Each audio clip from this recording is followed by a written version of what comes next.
Welcome to a new episode. I am happy to meet you.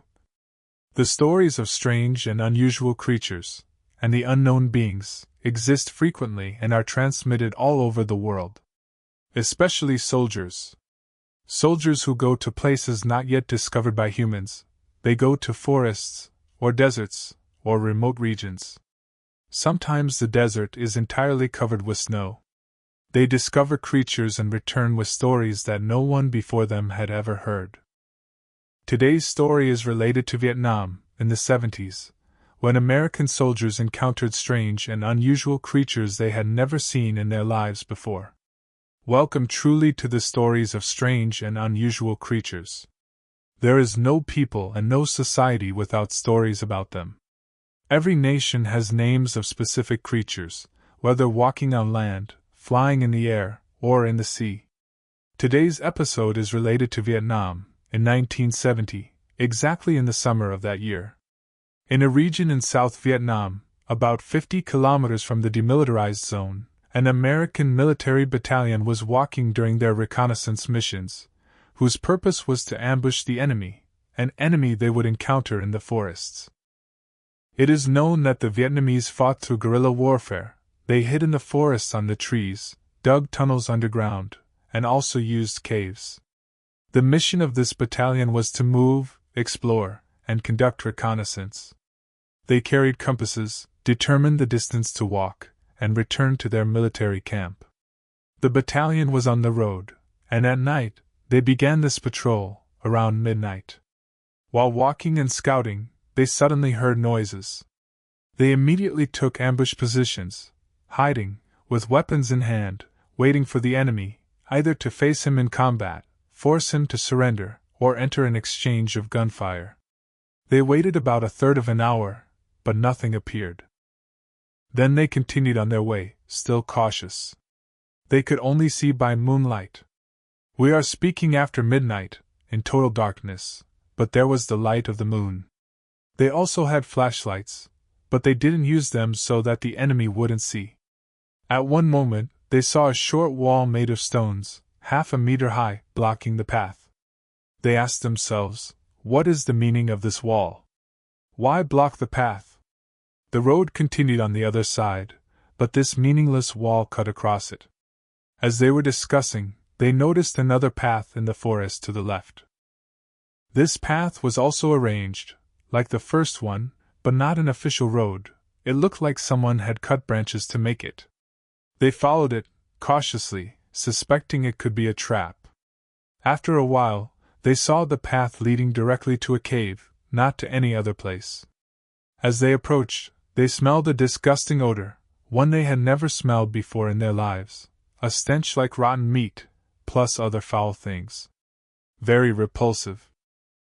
They saw the opening of the cave.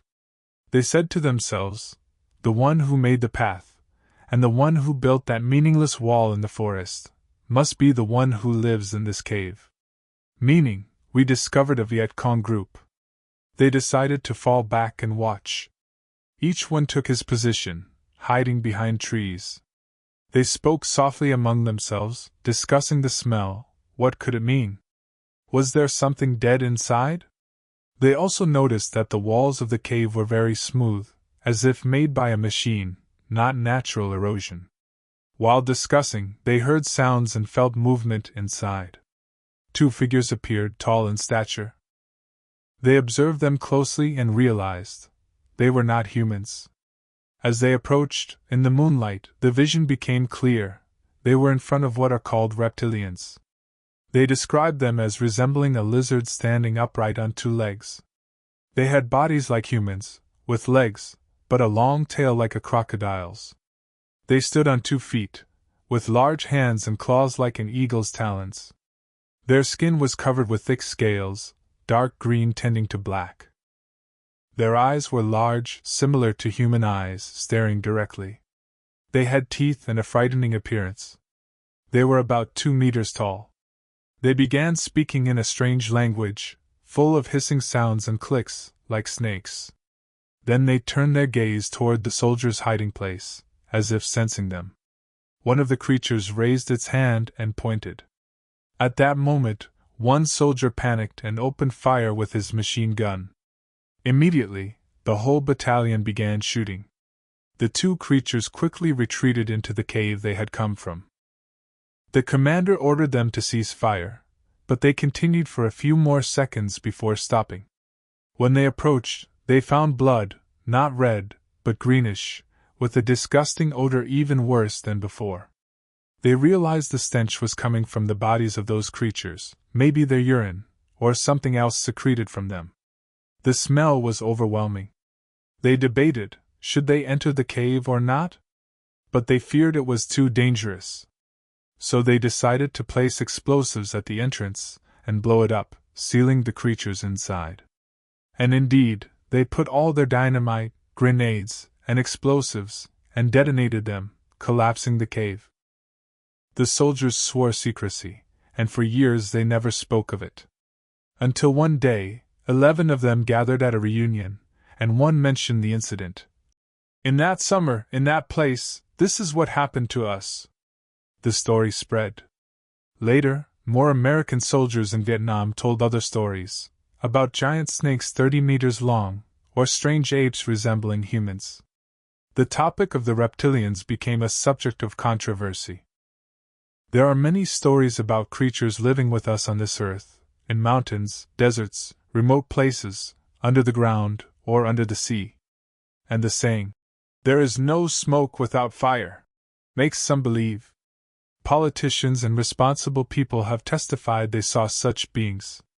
Still, the subject of reptilians is unresolved. Is it myth or truth? And the question remains, could humans encounter such beings? Are there creatures on this earth, reptilian in form but human-like, living apart from us, disturbed only when we trespass into their territory? Have they killed humans? Have they kidnapped them? There are stories about that. Soldiers are usually the ones who discover such things.